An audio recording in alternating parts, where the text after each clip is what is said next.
Bienvenue dans les histoires fantastiques de Mama Aya. Basilia avait tout pour elle. Fille unique de l'un des hommes les plus riches du pays, elle vivait dans un luxe que beaucoup ne pouvaient qu'imaginer. Sa beauté était légendaire. Les prétendants se bousculaient à sa porte. Mais Basilia n'était pas du genre à tomber facilement. Elle savait que derrière chaque sourire charmeur se cachait souvent l'appât du gain. Son père, Amadou, avait bâti un empire commercial en partant de rien. Il possédait des plantations de cacao, des usines, des immeubles dans toute la capitale. Sa fortune se comptait en milliards. Et il n'avait qu'une héritière, Basilia. « Papa, je ne me marierai pas pour faire plaisir à tes associés, » répétait-elle souvent. « Ma fille, je veux juste ton bonheur. Mais méfie-toi des loups déguisés en agneaux. » Ces paroles résonnaient comme une prophétie. Étienne avait 28 ans quand il croisa le chemin de Basilia. Beau garçon, bien habillé, il savait parler aux femmes. Mais derrière son sourire se cachait une ambition dévorante. Il avait grandi dans la pauvreté. Sa mère vendait des légumes au marché pour nourrir ses 7 enfants. Étienne avait juré de sortir de cette misère, par tous les moyens. Il avait entendu parler de Basilia dans les milieux mondains, la fille du milliardaire, celle que tout le monde voulait épouser. Étienne avait un plan. Séduire Basilia, l'épouser, hériter de la fortune familiale. Simple sur le papier, moins facile en réalité. Leur première rencontre eut lieu lors d'un gala de charité. Étienne avait emprunté un costume et loué une montre de luxe pour l'occasion. Il s'approcha de Basilia avec assurance. « Mademoiselle Basilia, permettez-moi de me présenter. Étienne Koba. » Basilia le regarda à peine. « Excusez-moi, j'étais en conversation. » Elle lui tourna le dos. Étienne encaissa l'affront avec le sourire. Il ne lâcherait pas si facilement. Les semaines suivantes, il multiplia les tentatives. Il envoyait des fleurs. Il apparaissait par hasard dans les endroits qu'elle fréquentait. Il utilisait tous ses charmes. Basilia restait de marbre. « Qui est ce type qui me harcèle ?» demanda-t-elle un jour à sa meilleure amie à doigts. « Étienne. Il paraît qu'il vient d'une famille modeste. Plutôt mignon, non? Il me court après pour l'argent de papa. C'est écrit sur son front. » Basilia avait vu juste. Trop juste. Étienne commençait à perdre patience. Ses approches classiques ne fonctionnaient pas. Basilia le rejetait systématiquement. Il fallait autre chose. Quelque chose de plus radical. Dans son quartier d'enfance, tout le monde connaissait Babalawo. Le vieux féticheur avait la réputation de résoudre les problèmes les plus complexes. Amour, argent, protection, vengeance. Il suffisait d'y mettre le prix. Étienne se rendit chez lui un soir de pleine lune. La maison de Babalawo était plongée dans la pénombre. Des masques traditionnels ornèrent les murs. L'odeur d'encens et de plantes séchées flottait dans l'air. « Je sais pourquoi tu es là, mon fils, » dit le vieillard sans lever les yeux de ses corisses. « J'ai besoin de votre aide, Baba. Il y a une femme. »« Basilia, la fille du milliardaire. » Étienne sursauta. Comment pouvait-il le savoir? « Elle refuse tes avances. Son cœur est fermé. Mais tout cœur peut s'ouvrir si on possède la bonne clé. » Babalawo se leva péniblement. Il disparut dans l'arrière-boutique. On entendait des bruits métalliques, des murmures en langue locale. Il revint avec un petit panier en osier. À l'intérieur, un canari spécial. Tu dois le placer sous son lit, du côté où elle pose sa tête. Mais attention, mon fils, ce genre de travail a un prix, pas seulement en argent. Ton âme aussi paiera. « Combien ?» demanda Étienne sans hésiter. « 5 millions de francs. Et ton premier-né ?» Étienne déglutit. 5 millions. C'était toutes ses économies. Quant au premier-né, il verrait plus tard. « D'accord. Le canari contient des éléments puissants. Cheveux de hyène, poudre d'os de singe, plantes sacrées. Tant qu'il restera sous son lit, elle t'aimera. Elle fera tout ce que tu veux. Mais si jamais elle le découvre... » « Quoi » Le sortilège se brisera, immédiatement, et sa colère sera terrible. Étienne prit le panier. Il savait ce qu'il lui restait à faire. 3 jours plus tard, Étienne mit son plan à exécution. Il avait étudié les habitudes de Basilia. Chaque jeudi soir, elle se rendait chez sa tante Akissi pour dîner. La villa familiale restait presque vide. Seuls quelques gardiens patrouillèrent dehors. Étienne connaissait l'un des jardiniers. Kofi travaillait chez le père de Basilia depuis des années. Moyennant une forte somme, il accepta de laisser une porte ouverte. « Tu as 15 minutes maximum, » chuchota Kofi. « Après, je dois fermer. » Étienne se faufile dans la propriété. La villa était immense. Il monta à l'étage, vers la chambre de Basilia. Ses mains tremblaient, légèrement. S'il se faisait prendre, il poussa la porte. La chambre était magnifique. Un lit à baldaquin trônait au centre. Des tissus précieux, des meubles d'époque. Tout respirait le luxe et le raffinement. Étienne sortit le canari du panier. L'objet était petit, noir, recouvert de signes mystérieux. Il se glissa sous le lit et le plaça exactement comme Babalawo l'avait indiqué, du côté où Basilia posait sa tête. « Que les esprits entendent ma demande », murmura-t-il en recopiant la formule qu'on lui avait enseignée. Il quitta la villa aussi discrètement qu'il était entré. Le lendemain, il attendrait de voir les effets du sortilège. Le changement fut spectaculaire. Le vendredi matin, Basilia se réveilla avec une sensation étrange. Comme si quelque chose avait changé en elle.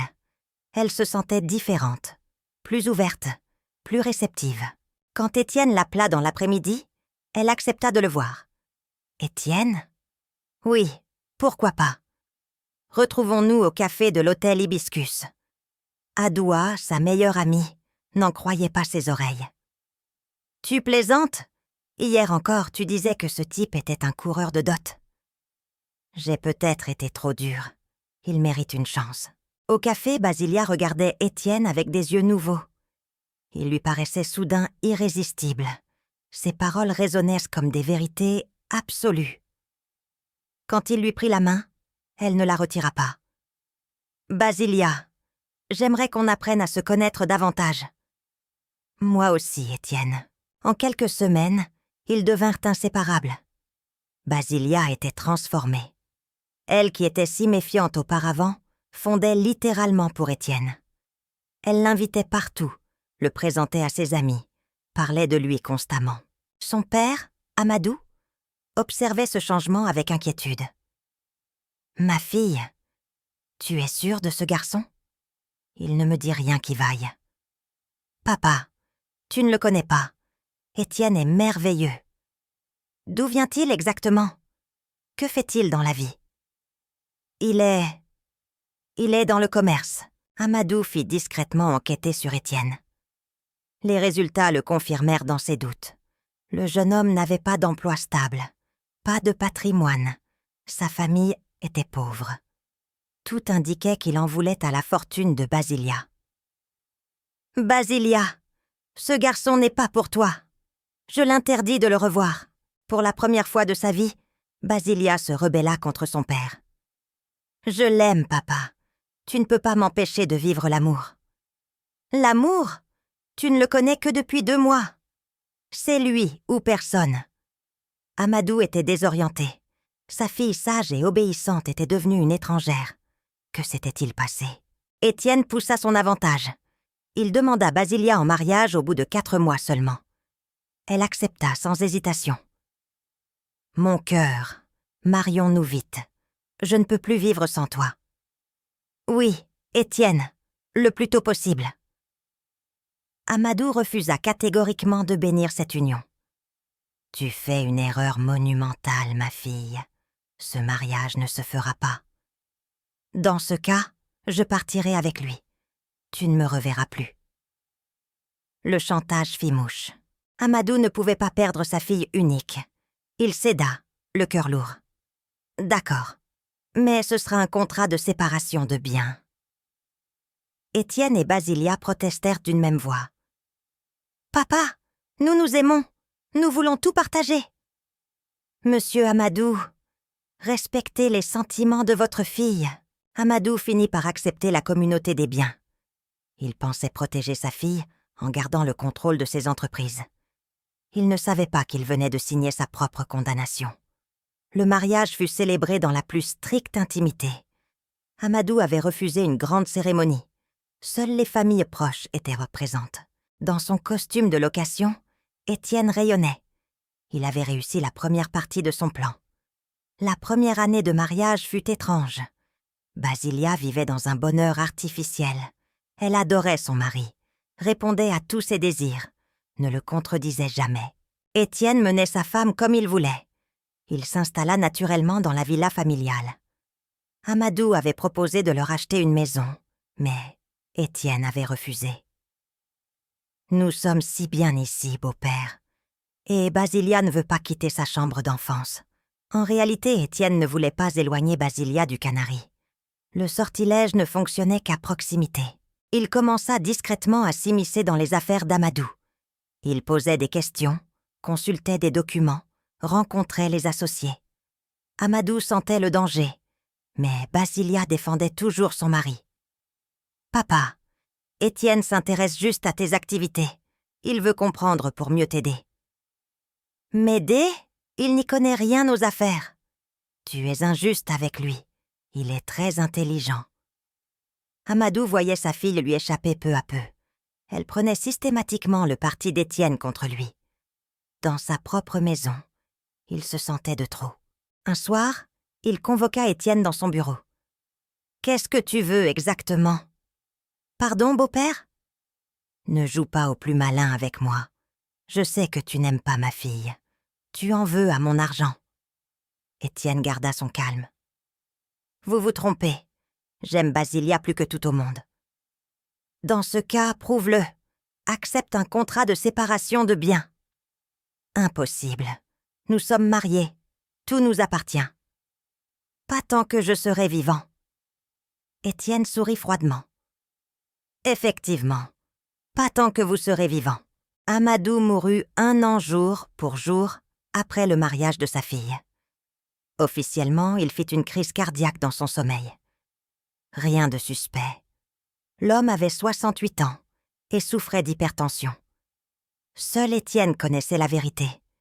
Il avait glissé un poison lent dans le thé que son beau-père buvait chaque soir. Un produit indétectable qui provoquait un arrêt cardiaque après quelques semaines d'ingestion progressive. Babalawo lui avait fourni la substance en plus du Canari. Basilia pleura son père comme jamais.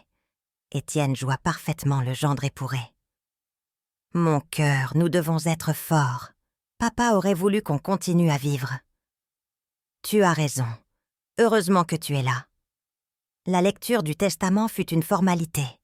Amadou léguait tous ses biens à sa fille unique. En régime de communauté, Étienne devenait automatiquement copropriétaire de l'immense fortune.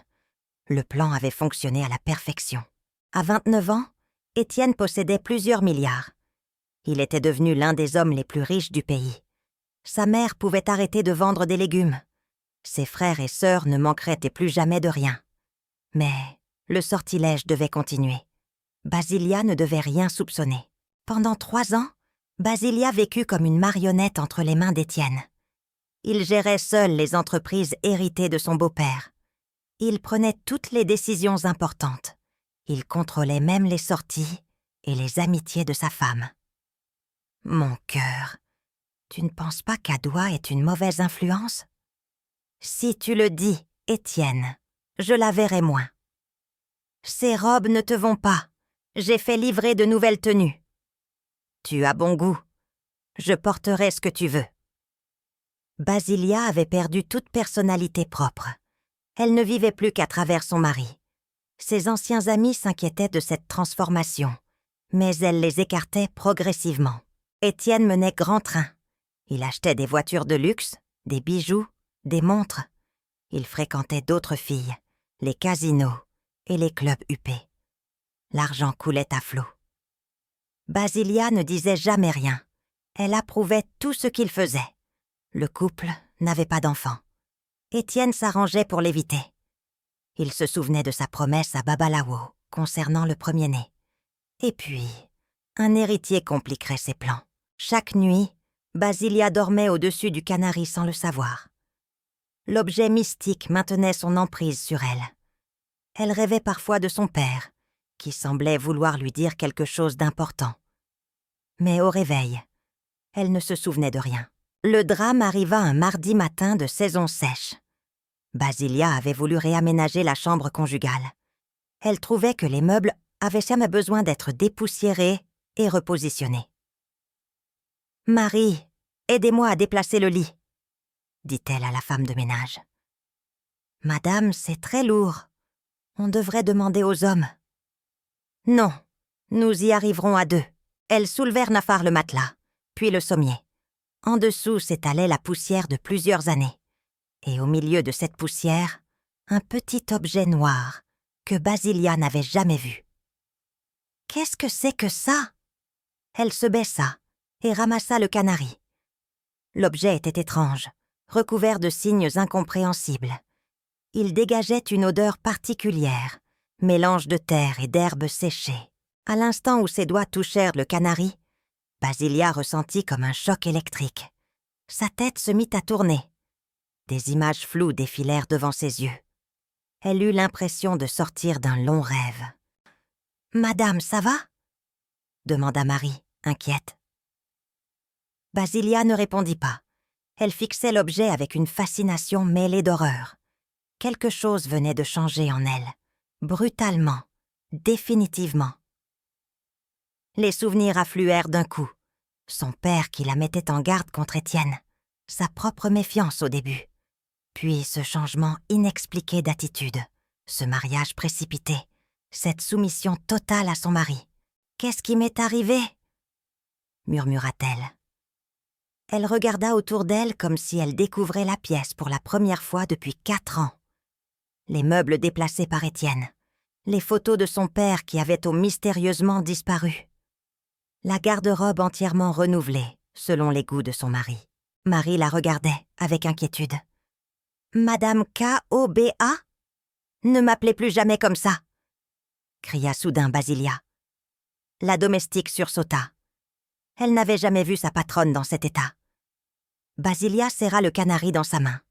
Une rage froide montait en elle. Tout devenait clair. Son mari l'avait ensorcelée. Il l'avait manipulée pendant 4 ans. Il avait peut-être même... « Papa !»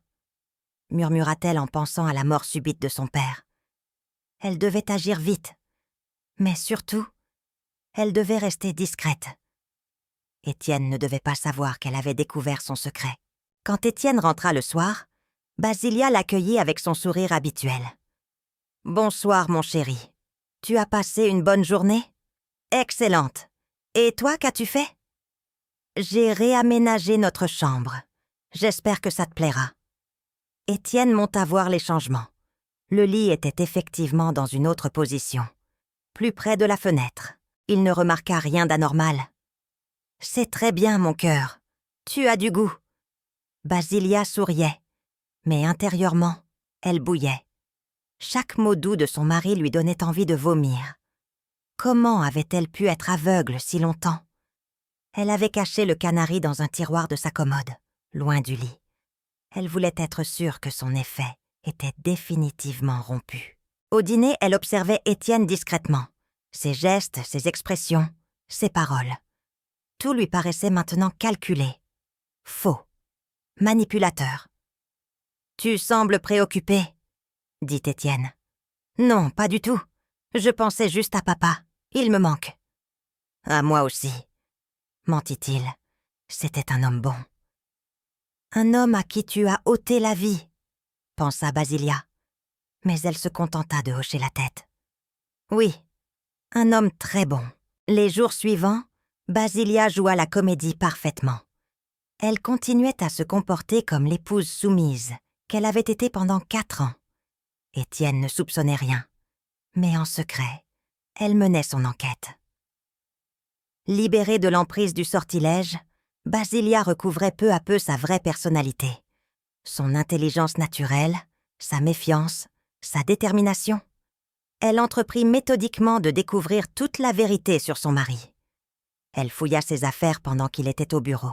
Elle trouva des documents troublants, des relevés de comptes dans des banques étrangères, des lettres d'un certain Babalawo, des photos de lui avec d'autres femmes dans des soirées.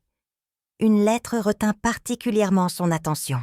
« Mon fils, le travail est fait. Mais n'oublie pas notre accord concernant ton premier-né. Les esprits n'aiment pas qu'on manque à sa parole. » Babalawo. Basilia comprit qu'Étienne avait eu recours à un féticheur. Le canari provenait de cet homme. Mais que signifiait cette histoire de premier-né? Elle décida de se rendre chez ce Babalawo. L'adresse figurait sur l'enveloppe, un quartier populaire. Elle s'y rendit un après-midi, déguisée et conduisant elle-même sa voiture. Elle ne pouvait faire confiance à personne. La maison du féticheur était exactement comme elle l'avait imaginée. Sombre, mystérieuse, pleine d'objets étranges. Babalawo la reçut sans surprise. « Je t'attendais, fille d'Amadou. Vous me connaissiez? Les esprits m'avaient dit que tu viendrais un jour. Le sortilège est brisé, n'est-ce pas? » Basilia confirma d'un hochement de tête. « Votre mari est venu me voir il y a 4 ans. Il voulait ton amour à tout prix. Je l'ai aidé, mais à un prix très élevé. » « Lequel? 5 millions de francs. Et son premier-né. » Basilia frissonna. « Il a accepté? » Sans hésiter. L'appât du gain était plus fort que tout. « Et mon père? » Le vieillard la regarda longuement. « Ton père était un obstacle. Étienne l'a fait disparaître avec un autre de mes produits. » La confirmation de ses soupçons frappa Basilia comme un coup de poing. Son mari était un homme mauvais. Il avait tué son propre père pour s'emparer de sa fortune. Que puis-je faire? La justice des hommes ou la justice des esprits?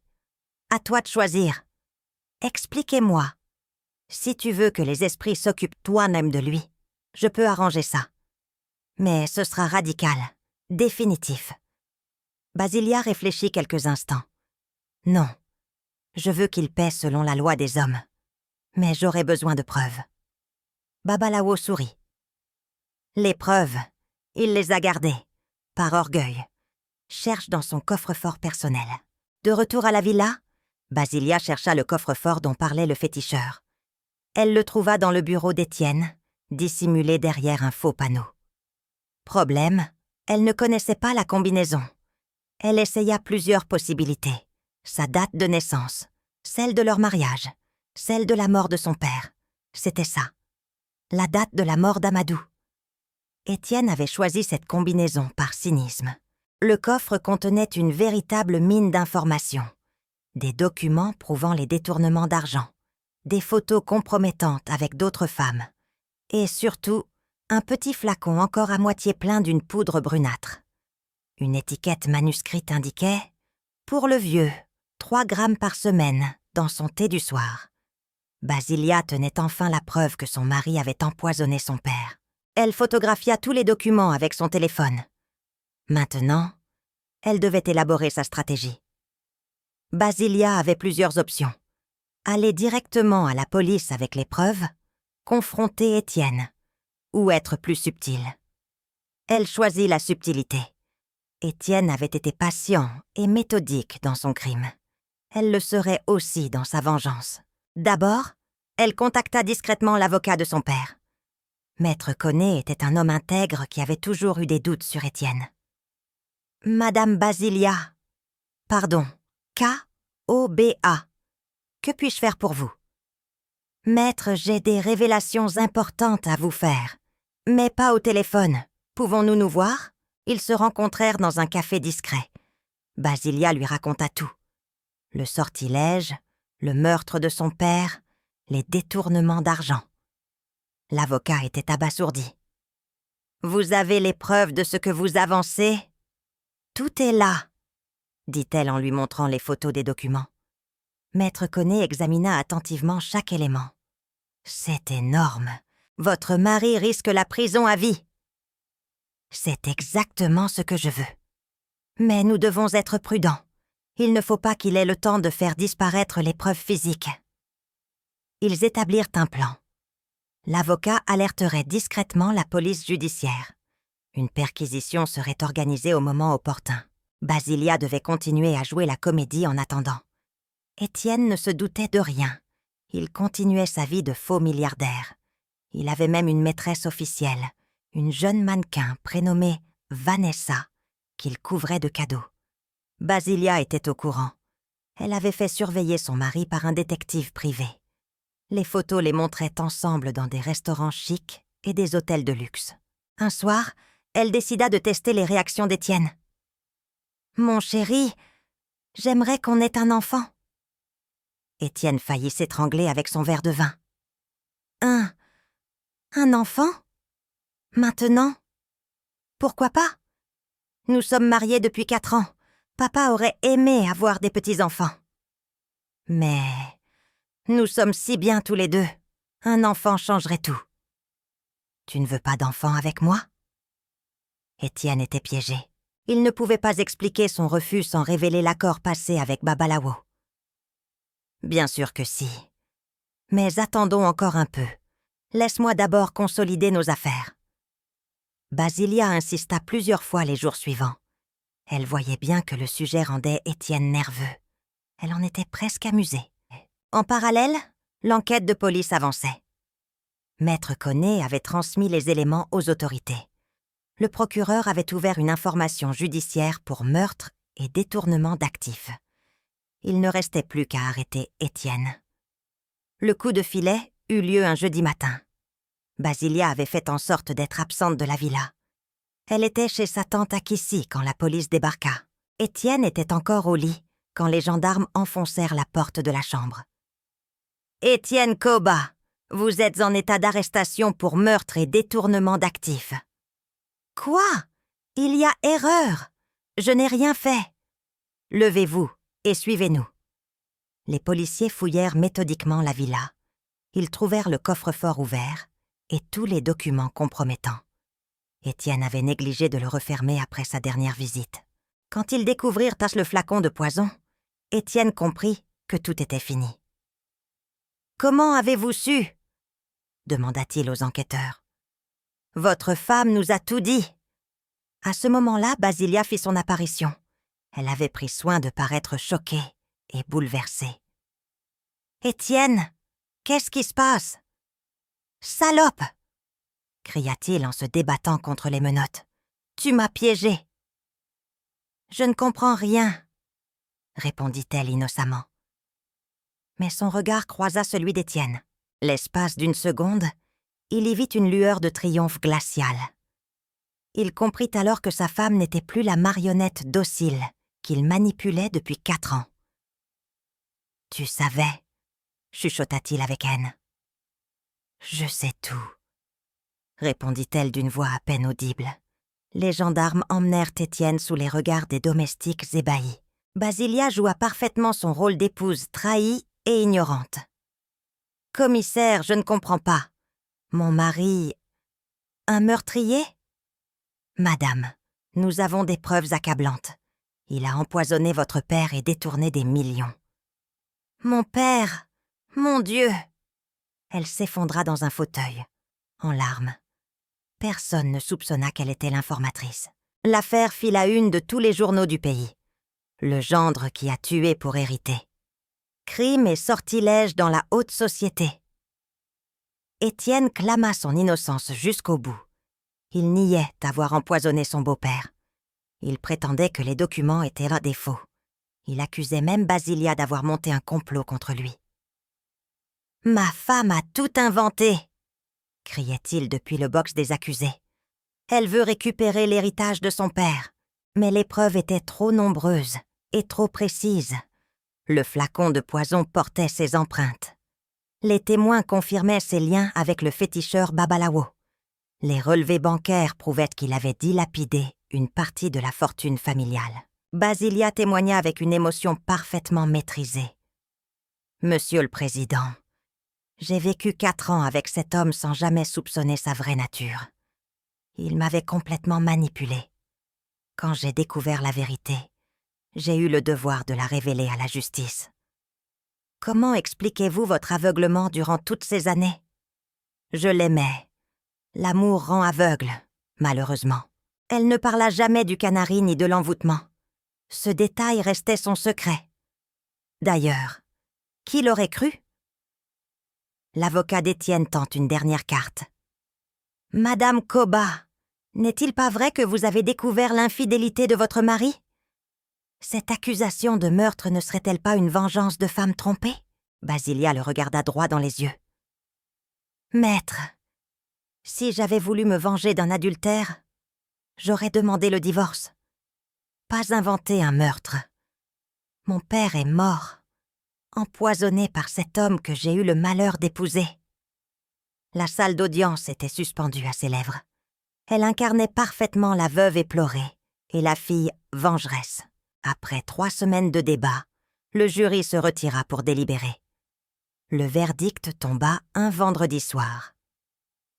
L'accusé Étienne Koba est déclaré coupable de meurtre avec préméditation sur la personne d'Amadou, de détournement d'actifs et d'escroquerie au mariage. La Cour le condamne à la prison à vie sans possibilité de libération conditionnelle avant 25 ans. Étienne s'effondra. Sa mère, venue assister au procès, éclata en sanglots. Ses frères et sœurs baissèrent la tête de honte. Basilia, elle, resta digne et impassible. Elle avait obtenu justice pour son père. Étienne paierait pour ses crimes. Dans les mois qui suivirent, Basilia entreprit de reconquérir sa vie. Elle licencia tous les collaborateurs qu'Étienne avait placés dans les entreprises familiales. Elle récupéra l'argent qu'il avait détourné grâce au compte bancaire, découvert lors de l'enquête. Elle changea aussi physiquement. Fini les robes sages et les chignons que préférait Étienne. Elle adopta un style plus moderne, plus affirmé. Ses cheveux retrouvèrent leur coupe naturelle.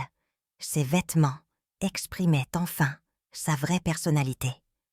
Adoua, sa meilleure amie, la retrouva avec joie. « Basilia, tu es redevenue toi-même. J'ai cru que je t'avais perdue à jamais. » « J'ai été malade, Adoua, très malade, mais je suis guérie maintenant. » Ce type t'avait complètement changé. C'était effrayant. Si seulement elle savait à quel point, pensait Basilia. Elle renoua avec ses anciennes relations. Elle recommença à sortir, à voyager, à profiter de la vie. 4 années lui avaient été volées. Elle comptait bien rattraper le temps perdu.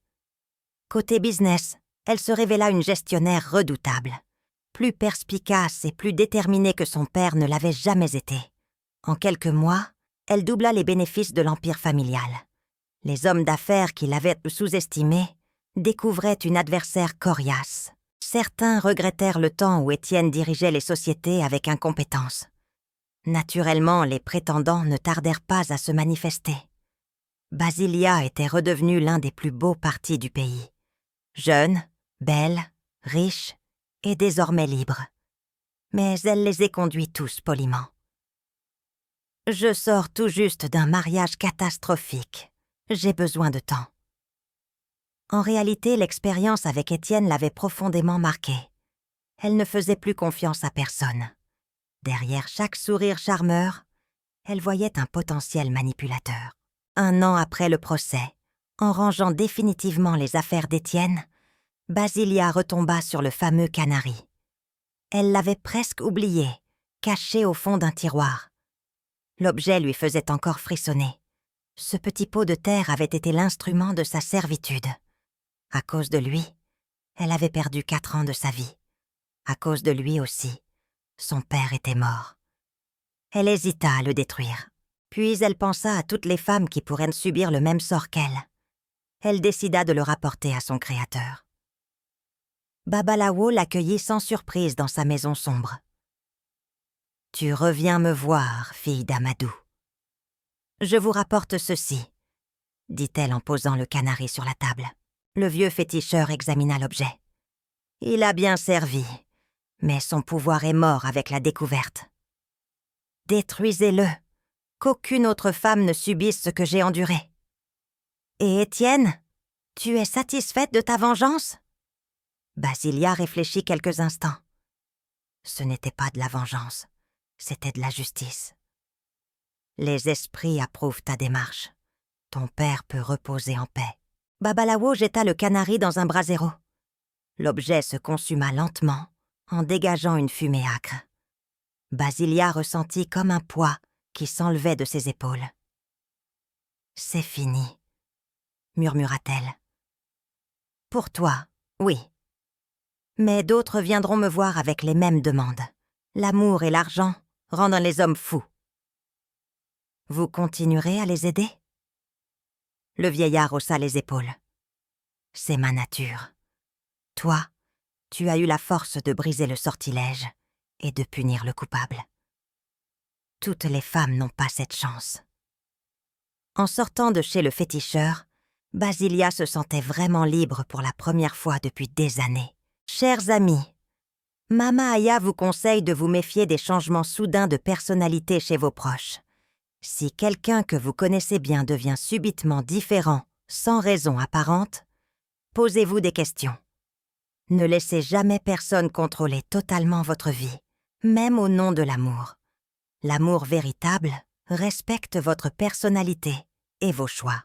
Enfin, si vous découvrez que vous êtes victime de manipulation, gardez votre sang-froid, rassemblez des preuves et agissez intelligemment plutôt que dans la précipitation. Souvenez-vous que la justice finit toujours par triompher, mais elle a besoin de votre courage pour se manifester. Restez vigilants et protégez-vous des prédateurs qui se cachent derrière de beaux sourires. C'était votre conteuse dans les histoires fantastiques de Mama Aya. Si vous avez aimé cette histoire, pensez à vous abonner et à laisser un commentaire chaleureux pour m'encourager. Dites-moi également dans les commentaires depuis quel pays vous avez suivi cette histoire.